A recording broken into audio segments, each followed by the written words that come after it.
In the wake of the destruction caused by the terrorist attack on Lower Manhattan, the financial nerve center of the United States, all major markets were closed Tuesday and Wednesday as officials scrambled to instill confidence in shaken global investors.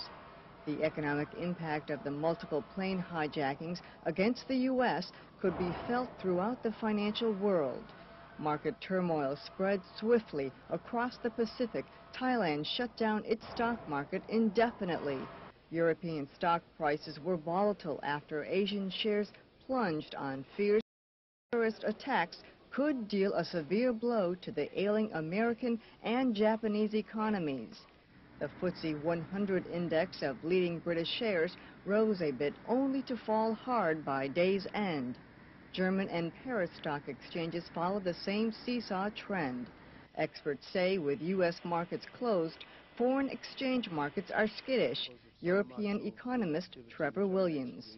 The uncertainty is one thing which obviously affects markets. They don't like uncertainty. Prospects of war are clearly going to push up gold and oil prices, and is probably likely to be taken as a view that the U.S. economy may well be damaged as a result of lower consumer and business confidence, which does, though, imply lower short-term interest rates in the U.S. particularly, of course, but I think also in Europe. Wim Duisenberg, president of the European Central Bank, tried to reassure markets. I should like to emphasize that the European Central Bank and the national central banks are standing ready to support the normal functioning of markets and relevant operational systems if the need arises. Indeed, the ECB has been in close contact with the other major central banks in the world since the events have unfolded.